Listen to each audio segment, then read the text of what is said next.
ماہنامہ ترجمان القرآن دور حاضر میں قرآن مجید کے پیغام کو سمجھنے کا بہترین ذریعہ تازہ شمارے کی آڈیو ریکارڈنگ پیش کی جا رہی ہے، سماعت فرمائیے۔ نحمدہ و نصلی علی رسول کریم، اعوذ باللہ من الشیطان الرجیم، بسم اللہ الرحمن الرحیم۔ اشارات ترجمان القرآن، اگست 2017۔ تحریر پروفیسر خورشید احمد، آواز عاقل عزیز انصاری، پیشکش ادارہ عکس و آواز۔ موضوع اسلامی جمہوریہ پاکستان کا لائے عمل۔ عصر حاضر میں تحریک اسلامی کے داعی ہمارے محسن اور قائد مولانا سید ابو العلا مودودی کے ایک بصیرت افروز خطبے کو اشارات کی شکل میں پیش کر کے کی جا رہی ہے۔ یہ تقریر مولانا محترم نے 3 نومبر 1970 میں کی تھی۔ پاکستان کے پہلے انتخابات کے موقع پر قوم کو پاکستان کے اصل تصور، تحریک پاکستان کے حقیقی مقاصد اور ان مقاصد کے حصول اور اس منزل کی طرف پیش رفت کے لیے جس لائے عمل کی ضرورت ہے، مولانا مرحوم و مغفور نے تب بڑے خوبصورت اور مؤثر انداز میں اس کی نشاندہی فرمائی تھی اور قوم کو اس کی اصل منزل کی طرف پیش قدمی کی دعوت دی تھی۔ اس تقریر میں مولانا مودودی رحمۃ اللہ علیہ نے ان 6 چیزوں کو بڑے واضح الفاظ میں پیش کر دیا ہے جو آج بھی پاکستان کی ویسی ہی ضرورت ہیں جیسی کہ 1947 اور 1970 میں تھیں۔ اسلام کے تصور دین، حکمت انقلاب اور زندگیوں کو تبدیل کرنے کے لائے عمل کی اس سے واضح، جامع اور مؤثر ترجمانی مشکل ہے۔ یہ تقریر مولانا کی سیاسی بصیرت کا شاہکار ہے اور آج 47 سال کے بعد بھی صبح 9 کی طرح تر و تازہ ہے۔ ہم یہ تقریر درج ذیل معروضات کے ساتھ ناظرین کی خدمت میں پیش کر رہے ہیں۔ یہ امر پیش نظر رہنا چاہیے کہ پاکستان کا قیام تحریک پاکستان کی حتمی 7 سالہ جدوجہد کا حاصل نہیں، بلکہ یہ 200 سال سے زیادہ عرصے پر پھیلی ہوئی اس تحریک آزادی کا ثمرہ ہے جو برطانوی سامراج کے بر عظیم میں قدم جمانے کے ساتھ ہی شروع ہو گئی تھی اور جس کے کم از کم 3 بڑے مراحل واضح دیکھے جا سکتے ہیں۔ اولاً عسکری قوت سے سامراجی حکمرانوں کا مقابلہ اور مسلم اقتدار کی بحالی، ثانیاً سیاسی جدوجہد کا آغاز اور بر عظیم کے تمام ہم وطنوں کے ساتھ مل کر سیاسی آزادی کی ایسی جدوجہد کہ جس میں مسلمان اپنا نظریاتی، دینی، سیاسی اور تہذیبی تشخص برقرار رکھ سکیں اور غیر مسلم اکثریت میں ضم نہ ہو جائیں۔ علاقائی قومیت کے مقابلے میں 2 قومی نظریے کا ارتقاء اور اس کے تقاضوں کو پورا کرنے کے لیے ایسا سیاسی انتظام جو کثیر قومی کا متبادل مثالیہ پیش کر سکے۔ 1938-39 تک یہ بات واضح ہو گئی تھی کہ انڈین نیشنل کانگریس جو دراصل ابتدا سے آج تک برہمنوئی کی گرفت میں رہی ہے، اس تصور کو کسی صورت قبول کرنے کو تیار نہیں تھی۔ نہ ہے اس کا مقصد عددی اکثریت کا غلبہ اور جمہوریت و سیکولرزم کے نام پر ہندو قوم پرستی کی حکمرانی قائم کرنا ہے۔ عملاً 1935 کے قانون کے تحت انتخابات کے نتیجے میں قائم ہونے والی حکومتوں نے اس کا عملی مظاہرہ بھی کیا۔ اس پس منظر میں مسلمانوں کی تحریک کا تیسرا مرحلہ شروع ہوا۔ علمی اور عملی دونوں میدانوں میں اور 2 قومی نظریے کو سیاسی حقائق کی روشنی میں بر عظیم کے مسلمانوں کی جس نئی سیاسی منزل کی شکل میں پیش کیا گیا وہ تقسیم ہند اور پاکستان کا آزاد اسلامی ریاست کی حیثیت سے قیام تھا۔ تحریک پاکستان کے 2 ناقابل تفریق و تنظیم پہلو تھے، ایک سیاسی آزادی اور دوسرا اس آزادی کی بنیاد اور منزل اسلامی نظریہ اور تہذیب و ثقافت۔ یہی وجہ ہے کہ تصور پاکستان اور تحریک پاکستان کے مقاصد، مزاج اور شناخت کو سمجھنے کے لیے حسب ذیل دستاویزات کا مطالعہ ضروری ہے۔ علامہ اقبال کا 1930 کا خطبہ صدارت، 23 مارچ 1940 کی قرارداد لاہور۔ نمبر 3، قائد اعظم کا خطبہ صدارت، 7 اپریل 1947 کی صوبائی اور قومی اور صوبائی اسمبلیوں کے منتخب ارکان کے کنونشن کی قرارداد، حلف نامہ اور قائد اعظم کی تقریر۔ نمبر 4، 13 مارچ 1949 کو پہلی منتخب دستور ساز اسمبلی کی منظور کردہ قرارداد مقاصد اور اس موقع پر وزیر اعظم نواب زادہ لیاقت علی خان اور تحریک پاکستان کے اکابر ارکان دستور ساز اسمبلی کی تقاریر۔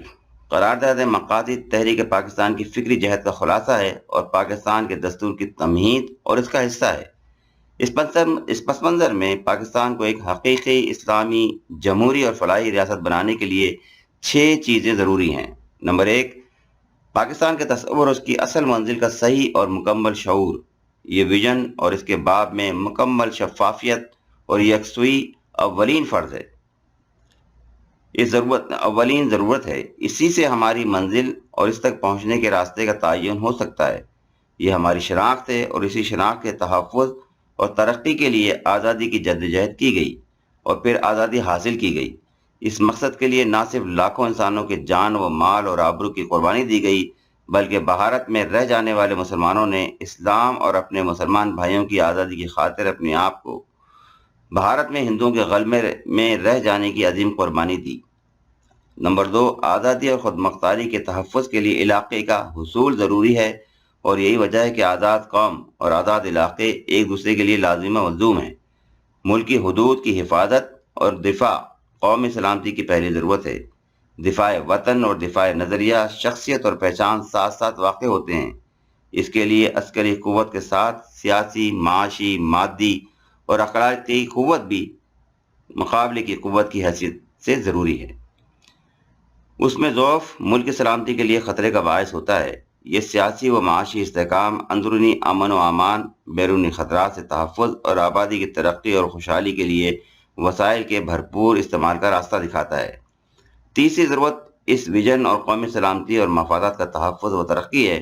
زندگی کے تمام شعبوں کے لیے صحیح پالیسی کا تعین، انتہا درجے کی شفافیت کے ساتھ پالیسی سازی اور ان پر عمل کرنے کا اہتمام۔ ان مقاصد کو حاصل کرنے اور پالیسیوں کی مؤثر تنفیذ کے لیے تمام ضروری اداروں کا قیام، استحکام، اصلاح اور ترقی دستور و قانون کی حکمرانی ہی کے ذریعے اداروں کی بالادستی اور حقوق و فرائض کی بجاوری ممکن ہے۔ نمبر 5، ان مقاصد کے حصول کے لیے اساسی ضرورت ہر سطح پر اور ہر شعبے کے لیے مردان کار کی تیاری ہے۔ تعلیم اس کی کنجی ہے۔ پوری آبادی کی اخلاقی، علمی اور صلاحیت کار کی ترقی کے ذریعے ہی کوئی قوم ترقی کر سکتی ہے۔ پھر اپنی آزادی اور شناخت کی حفاظت اور استحکام کے ذریعے اس ترقی کو زیادہ ثمر آور بنایا جا سکتا ہے۔ ماحول، معاشرہ اور تہذیب و ثقافت ہر میدان کی صورت گری میں اس کا حصہ ہے۔ نمبر 6، آخری فیصلہ کن ضرورت ہے صحیح قیادت کا انتخاب، مشاورت کے مؤثر نظام کا قیام، احتساب اور جواب دہی کا ہر سطح پر اہتمام۔ یہ 6 چیزیں کسی بھی ملک اور قوم کی آزادی و خود مختاری اور ترقی و استحکام کی ضامن ہیں۔ ان سب کے بارے میں غفلت، کمزوری، فکری انتشار، تضادات اور عملی کوتاہیاں ہی پاکستان کے سارے مسائل کی جڑ ہیں۔ جس حد تک ان کا پاس و لحاظ کیا جائے گا، ہماری آزادی اور خود مختاری برقرار رہ سکے گی۔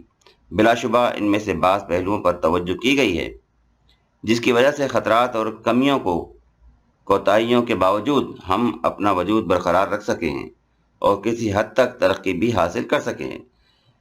مولانا مودودی رحمۃ اللہ علیہ نے اپنی حسب ذیل تقریر میں ان 6 پہلوؤں کے بارے میں ایک واضح لائحہ عمل پیش کیا ہے، جو آج بھی ہمارے لیے روشنی کا مینار ہے۔ ہم تخلیق پاکستان کے 70 سال کی تکمیل پر آئندہ اصلاح احوال اور تعمیر کے عزم کی تجدید کے ساتھ رہنمائی کے ان زرعی اصولوں کو قوم کے سامنے پیش کرنے کی سعادت حاصل کر رہے ہیں۔ ہمارا خطاب پوری قوم سے ہے اور خصوصیت سے تحریک اسلامی اور تمام دینی اور سیاسی قوتوں سے ہماری اپیل ہے کہ اس خطبے پر کھلے دل و دماغ سے غور کریں اور مستقبل کی تعمیر کے لیے ہر تعصب سے بالا ہو کر نئے عزم کے ساتھ سرگرم عمل ہوں۔ خورشید احمد۔ یہاں سے یہ تقریر شروع ہوتی جو سید ابوالعالی مودودی نے 3 نومبر 1970 بحث امیر جماعت اسلامی پاکستان، ریڈیو پاکستان اور پاکستان ٹیلی ویژن پر پاکستانی قوم سے خطاب میں کی۔ بسم اللہ الرحمن الرحیم۔ جماعت اسلامی پاکستان میں اس مقصد کے لیے کام کر رہی ہے کہ یہاں معاشرے اور ریاست کی تعمیر دیانت اور انصاف کے ان اصولوں پر کی جائے جو اسلام نے ہم کو دیے ہیں۔ اس کے پیش نظر پاکستان کو ایک ایسی ریاست بنانا ہے جو خلافت راشدہ کے نمونے پر کام کرے، ظلم، استحصال اور اخلاقی بے راہروی کی ہر شکل کو مٹائے اور زندگی کے ہر پہلو میں عدل قائم کر دے، جو ایک خادم خلق ریاست ہو، ہر شہری کے لیے بنیادی ضروریات زندگی کی فراہمی کی ضمانت دے، تمام جائز ذرائع سے ملک کی دولت بڑھائے اور اس دولت کی منصفانہ تقسیم کا انتظام کرے، جو صحیح معنوں میں ایک جمہوری ریاست ہو۔ عوام اپنی آزاد مرضی سے جن لوگوں کو اس کا اقتدار سونپنا چاہیں وہی انتخابات کے ذریعے سے برسر اقتدار آئیں، اور جنہیں اقتدار سے ہٹانا چاہیں ان کو انتخابات کے ذریعے سے بآسانی ہٹا سکیں۔ انہی مقاصد کے لیے جماعت عام انتخابات میں حصہ لے رہی ہے۔ ملک کو اس وقت جو مسائل درپیش ہیں ان کے بارے میں جماعت کا نقطہ نظر یہ ہے کہ پاکستان مسلمانوں کی قربانیوں سے قائم ہوا ہے، اور یہ قربانیاں انہوں نے اس غرض کے لیے دی تھیں کہ وہ یہاں اسلامی احکام اور اصولوں کے مطابق زندگی بسر کر سکیں۔ اس لیے یہاں کسی نظریاتی کشمکش کا کوئی جواز نہیں ہے۔ یہ بات ہمیشہ کے لیے طے شدہ سمجھی جانی چاہیے کہ یہ ایک اسلامی مملکت ہے۔ پاکستان کا قیام اس وجہ سے ممکن ہوا تھا کہ مسلمانوں نے نسل، علاقے، زبان اور طبقات کے تمام تعصبات کو دل سے نکال کر محض مسلمان ہونے کی حیثیت سے اس کے قیام کے لیے متحدہ جدوجہد کی تھی۔ اسی اتحاد کی بدولت وہ علاقے میں مل کر ایک ملک بن گئے جن کے درمیان نہ زبان ایک تھی، نہ رہن سہن کا طریقہ ایک تھا، نہ کوئی جغرافیائی اتصال پایا جاتا تھا۔ آج بھی یہی اتحاد کامل ملک کی وحدت و سالمیت کے لیے واحد ضمانت ہے۔ ملک کی آبادی کے مختلف عناصر میں یگانت کے احساس کو برقرار رکھنے اور نشو و نما دینے کے لیے یہ قطعی ناگزیر ہے کہ اس اسلام پر عمل کیا جائے جس کے نام پر یہ ملک وجود میں آیا ہے، اور سیاسی، معاشرتی اور معاشی حیثیت سے مکمل انصاف قائم کیا جائے، جس سے ملک کے تمام علاقے اور باشندگان ملک کے تمام گروہ اور طبقے اپنے حقوق کے معاملے میں پوری طرح مطمئن ہوں۔ ملک کو جس آئینی بحران کا سامنا ہے، اس کام کو مکمل اور آسان بنانے کے لیے ہم یہ تجویز کرتے ہیں کہ قومی اسمبلی نئے سرے سے کوئی آئین بنانے کی کوشش نہ کرے، بلکہ 1956 کے آئین اسلامی جمہوریہ پاکستان میں 4 ضروری ترمیمات کرنے کے بعد اس کو ملک کا آئین قرار دے دے، تاکہ اقتدار جلدی عوام کے نمائندوں کو منتقل ہو جائے اور ایک جمہوری حکومت ملک میں کام کرنا شروع کر دے۔ باقی جو تغیر و تبدل بھی اس آئین میں کرنا مطلوب ہو وہ بعد میں کیا جا سکتا ہے۔ وہ 4 ترمیمیں جو 1956 کے آئین میں ہم کرنا چاہتے ہیں: آبادی کی بنیاد پر نمائندگی، 1 یونٹ کی تنسیخ، مغربی پاکستان کے سرحدی علاقوں کو پاکستان میں پوری طرح ضم کر لینے، اور ملک کی سالمیت کو محفوظ رکھتے ہوئے صوبوں کو مکمل علاقائی خود مختاری دینے کے بارے میں۔ ہم نے ملک کے قانونی نظام کی اصلاح کے لیے بہت سی تجاویز پیش کی ہیں، جن میں خاص طور پر 4 چیزوں کو بنیادی اہمیت دی گئی ہے۔ ایک یہ کہ اسلام کے ان تمام احکام کو قانونی حیثیت دینا جو ایک اسلامی مملکت میں رائج ہونے چاہیے، اور خاص طور پر ان اخلاقی برائیوں کو ممنوع قرار دینا جنہیں اسلام از روئے قانون روکنا چاہتا ہے۔ دوسرے، عورتوں کو شریعت کے عطا کردہ حقوق دلوانے کے لیے قانون بنانا۔ تیسرے، شخصی آزادی اور اظہار رائے کی آزادی پر ناروا پابندیوں کو ختم کرنا۔ چوتھے، انصاف کو آسان اور سستا بنانا۔ اسلامی تعلیمات کا فروغ۔ مسلمانوں کو اسلامی زندگی بسر کرنے کے قابل بنانے کے لیے ہمارا پروگرام یہ ہے کہ تمام ذرائع نشر و ابلاغ اور ذرائع تعلیم سے کام لے کر مسلم عوام میں اسلامی عقائد اور تعلیمات کا ضروری علم پھیلایا جائے۔ مساجد کو مسلم معاشرے میں مرکزی حیثیت دی جائے اور ان کے لیے تربیت یافتہ امام اور خطیب تیار کیے جائیں۔ اوقاف کا صحیح انتظام کیا جائے، مسلمانوں کو دینی فرائض کی ادائیگی کے لیے ترغیب بھی دی جائے، اور تمام ممکن سہولتیں بھی بہم پہنچائی جائیں۔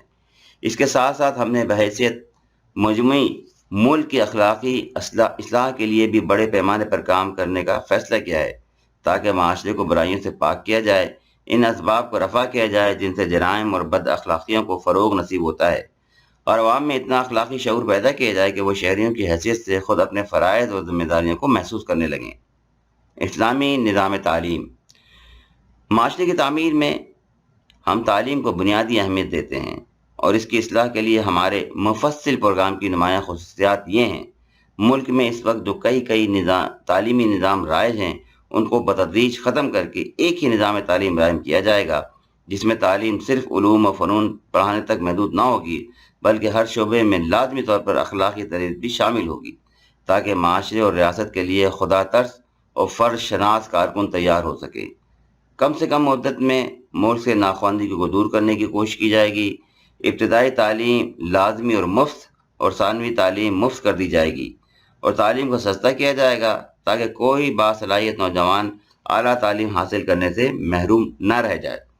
استادوں کے لیے معقول معاوضے بہتر شرائط کے ساتھ مقرر کیے جائیں گے، ان کی تربیت کے لیے بہتر انتظامات کیے جائیں گے تاکہ وہ نہ صرف اچھے معلم ہوں بلکہ شاگردوں کے لیے بھی اخلاق کا اچھا نمونہ بن سکیں، اور ان کے تقرر میں ان کی علمی اسناد ہی کا خیال نہ رکھا جائے گا بلکہ یہ بھی دیکھا جائے گا کہ وہ اپنے افکار اور سیرت و کردار کے لحاظ سے ہماری نئی نسلوں کو تعلیم دینے کے اہل ہیں۔ تعلیمی اداروں میں آزاد فضا پیدا کی جائے گی اور یونیورسٹی کو قومی تعلیمی پالیسی کے حدود کے اندر پوری طرح خود مختارانہ حیثیت دی جائے گی۔ قومی زبان کو ذریعہ تعلیم بنایا جائے گا اور عربی زبان ایک لازمی مضمون کی حیثیت سے پڑھائی جائے گی۔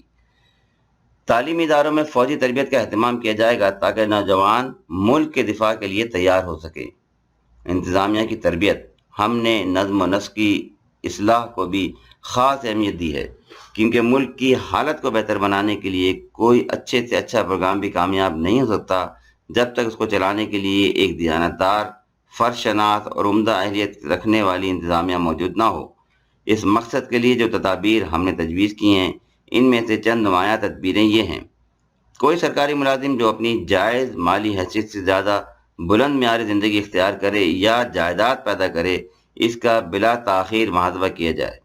ایک ایسا اعلیٰ اختیارات رکھنے والا محکمہ قائم کیا جائے جو سرکاری افسروں کے ظلم اور اختیارات کے بیجا استعمال کی شکایت سنے اور ان کے فوری تدارک کا اہتمام کرے۔ جن اداروں میں سرکاری ملازمتوں کے لیے کارکنوں کی تربیت کی جاتی ہے ان میں اخلاقی و دینی تربیت لازمی طور پر شامل کی جائے تاکہ اہلیت کے ساتھ ساتھ حکومت کے افسروں میں دیانتداری اور فرض شناسی پیدا ہو۔ نظم و نسق پر کسی ایک سروس کی اجازت داری قائم نہ رہنے دی جائے اور حکومت کے مخصوص فنی شعبوں کی سربراہی پر انہی شعبوں سے تعلق رکھنے والے لوگوں کو مقرر کیا جائے۔ ملک کے معاشی نظام کی اصلاح کے لیے ہمارے پروگرام 4 بڑے عنوانات پر مشتمل ہیں: زراعت، صنعت و تجارت، مزدوروں اور کم تنخواہ پانے والے ملازموں کے حقوق اور عام معاشی اصلاحات۔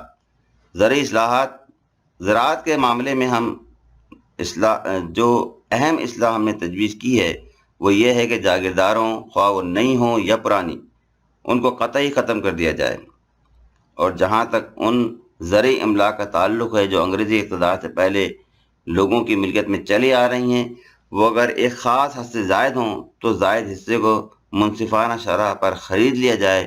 یہ حد مغربی پاکستان کے زرخیز علاقوں میں 100 اور 200 ایکڑ کے درمیان ہوگی۔ کم پیداواری صلاحیت کی زمینوں کے لیے اسی معیار کے لیے مختلف حدیں مقرر کی جائیں گی۔ اس طریقے سے جو زمینیں حاصل ہوں گی انہیں غیر مالک کاشتکاروں اور اقتصادی حد سے کم زمین کے مالکوں کے ہاتھ آسان اقساط پر فروخت کر دیا جائے گا، اور یہی طریقہ اس سرکاری املاک اور نئے بیراجوں کے ذریعے سے قابل کاشت ہونے والی زمینوں کے معاملے میں بھی اختیار کیا جائے گا۔ ہر ممکن کوشش کی جائے گی کہ زیادہ سے زیادہ کسانوں کو گزارے کے قابل زمین حاصل ہو جائے۔ پچھلی ناہمواریوں کو دور کرنے کے بعد ہم کلیتاً شرعی قوانین پر ہی اعتماد کریں گے۔ ان کے نفاذ کی وجہ سے آئندہ کوئی زمینداری ناجائز یا مشتبہ طریقوں سے پیدا نہ ہو سکے گی۔ اسی طرح جب بٹائی اور ٹھیکے کے بارے میں شرعی احکام کی سختی کے ساتھ پابندی کرائی جائے گی اور تمام ناجائز طریقوں کو بند کر دیا جائے گا تو کوئی زمینداری ظلم کی شکل اختیار نہ کر سکے گی۔ 10 ایکڑ تک اراضی کے مالکوں کو مال گزاری سے مستثنی قرار دیا جائے گا۔ ہمارے نزدیک انصاف نہیں ہے کہ انکم ٹیکس کے معاملے میں تو ایک حد مقرر کر دی جائے اور گزارا سے زمین کم رکھنے والوں پر بھی ٹیکس لگا دیا جائے۔ مال گزاری کی تشخیص کے معاملے میں بھی ہم انکم ٹیکس کا یہ اصول نافذ کرنا چاہتے ہیں کہ کم آمدنی رکھنے والوں پر نسبتاً کم اور زیادہ آمدنی والوں پر نسبتاً زیادہ مالیہ عائد کیا جائے۔ اس امر کا پورا انتظام کیا جائے گا کہ کاشتکاروں کو ان کی پیدا کردہ اجناس کی معقول قیمت ملے اور ان کے حصے کا فائدہ بیچ کے لوگ نہ لے اڑیں۔ خصوصاً تجارتی فصلوں کے معاملے میں ہر بے جا استحصال کا سدباب کیا جائے گا۔ دیہی علاقوں میں ایسی صنعتوں کو رواج دینے کی کوشش کی جائے گی جن سے بے روزگاری بھی دور ہو اور زراعت پیشہ آبادی کی آمدنی میں بھی اضافہ ہو سکے۔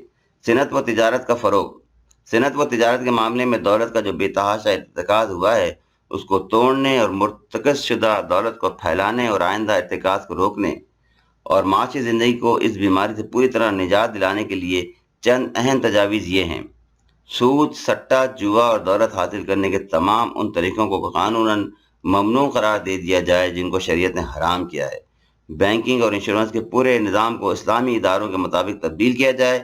ناجائز اور حرام طریقوں سے جو دولت چند ہاتھوں میں سمٹ گئی ہے، اس کا سختی کے ساتھ محاسبہ کیا جائے اور اسے واپس لینے کے لیے مناسب قانونی اور انتظامی تدابیر کی جائیں۔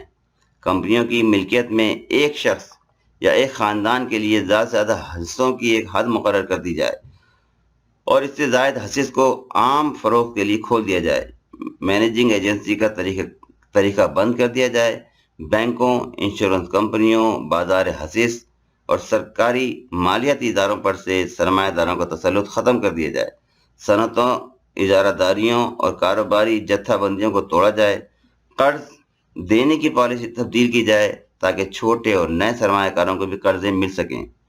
بونس اسکیم پر نظر ثانی کی جائے اور درآمدی اور برآمدی تجارت کے لیے لائسنسوں کے اجرے کا طریقہ بھی بدلا جائے اور اس امر کا انتظام کیا جائے کہ صنعت کار اور بڑے تاجر ایک معقول حد سے زیادہ منافع نہ کما سکیں۔ ہم قومی ملکیت کے نظام کو بطور اصول اختیار کرنا صحیح نہیں سمجھتے، البتہ جن صنعتوں کو حکومت کے انتظام میں قائم کرنا یا چلانا فی الواقع ضروری ہو، ان کے بارے میں عوام کی نمائندہ اسمبلی اس طریقے پر عمل کرنے کا فیصلہ کر سکتی ہے، اور ایسا کوئی فیصلہ کرتے ہوئے یہ اطمینان کر لینا ضروری ہے کہ ان صنعتوں کا انتظام بیوروکریسی کی معروف خرابیوں کا شکار نہ ہونے پائے۔ مزدوروں اور ملازمین کے حقوق۔ مزدوروں اور کم تنخواہ پانے والے ملازمین کی حالت دیکھیں تو ملک میں معاوضوں کا فرق اس وقت 100 سے بھی زیادہ ہے۔ اسے گھٹا کر ہم ایک اور 20 پر پھر بتدریج کم کر کے 1 اور 10 کی نسبت پر لانا چاہتے ہیں۔ کم سے کم معاوضہ ہمارے نزدیک اس وقت مصارف زندگی کے لحاظ سے 150 اور 200 کے درمیان ہونا چاہیے، اور قیمتوں کے اتار چڑھاؤ کو ملحوظ رکھتے ہوئے اس پر وقتاً فوقتاً نظر ثانی ہوتی رہنی چاہیے۔ کم تنخواہ پانے والے ملازمین کو مکان، علاج اور بچوں کی تعلیم کے لیے مناسب سہولتیں ملنی چاہیے، اور مزدوروں کو نقد بونس کے علاوہ بونس شیئرز کے ذریعے سے صنعتوں کی ملکیت میں حصہ دار بھی بنایا جانا چاہیے۔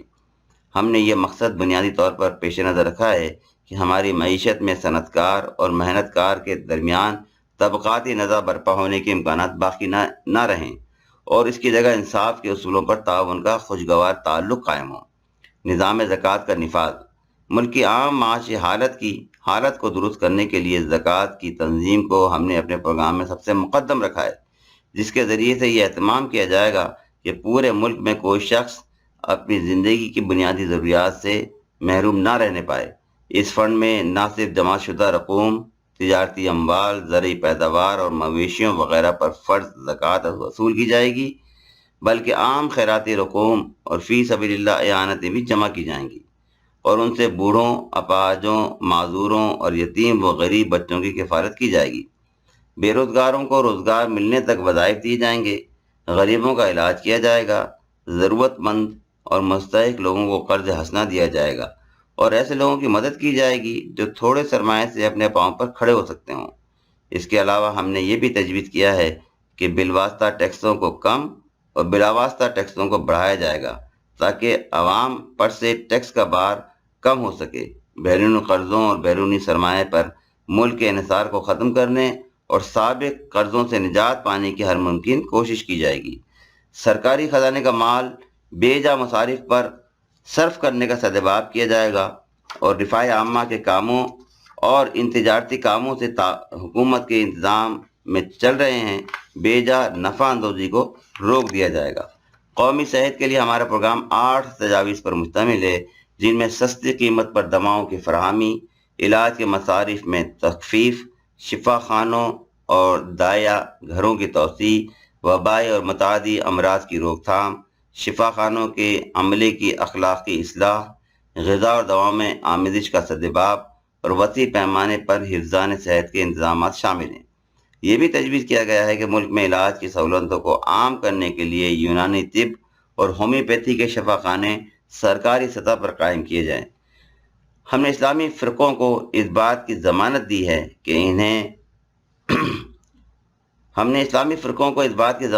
کہ انہیں حدود قانون کے اندر پوری مذہبی آزادی حاصل ہوگی، اپنے پیرووں کو اپنے مذہب کی تعلیم دینے کا پورا حق حاصل ہوگا، ان کے شخصی معاملات کے فیصلے ان کی اپنی فقہ کے مطابق کیے جائیں گے اور وہ اپنے خیالات کی اشاعت آزادی کے ساتھ کر سکیں گے۔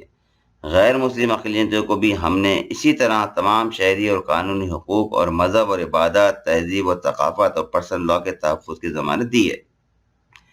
اپنی خارجہ پالیسی کے اصول و مقاصد بڑی وضاحت کے ساتھ بیان کر دیے ہیں۔ ہم ایک مسلمان قوم ہیں، دنیا میں ہمارا قومی وصف نمایاں ہونا چاہیے کہ ہم راست باز اور عہد و پیمان کے پابند ہیں، حق و انصاف کے حامی اور ظلم زیادتی کے مخالف ہیں۔ ہم بین الاقوامی امن چاہتے ہیں، مگر بین الاقوامی عدل کے بغیر دنیا میں امن قائم ہمارے نزدیک ممکن نہیں ہے۔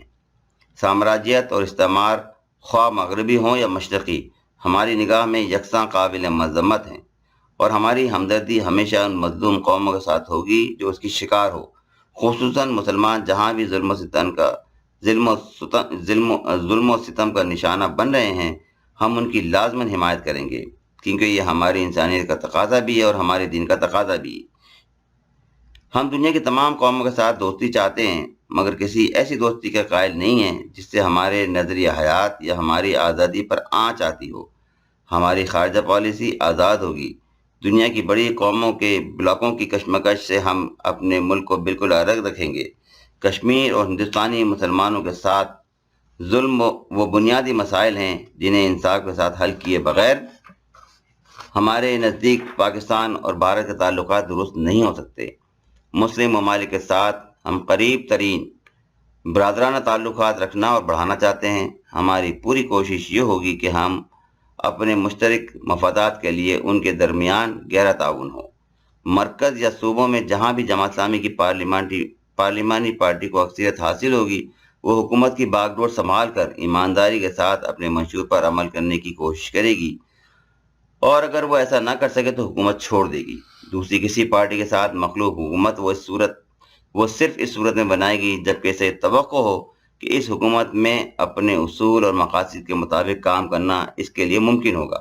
بصورت دیگر وہ حزب اختلاف کی حیثیت سے کام کرے گی، لیکن جماعت اسلامی کبھی اختلاف برائے اختلاف کی قائل نہیں رہی ہے۔ حکومت خواہ کسی پارٹی کی ہو، جماعت اس کے صحیح کاموں میں اس کا ساتھ دے گی اور غلط کاموں کی بہرحال مخالفت کرے گی۔ یہ ہے جماعت اسلامی کا منشور کا خلاصہ۔ اس سے اندازہ کیا جا سکتا ہے کہ ہم قومی زندگی کے ہر پہلو کی اصلاح کا ایک جامع پروگرام پیش کر رہے ہیں۔ کسی ایک پہلو پر ہم نے اتنا زور نہیں دیا ہے کہ دوسرے پہلوؤں کو نظر انداز کر دیا ہو۔ پاکستان پائندہ باد۔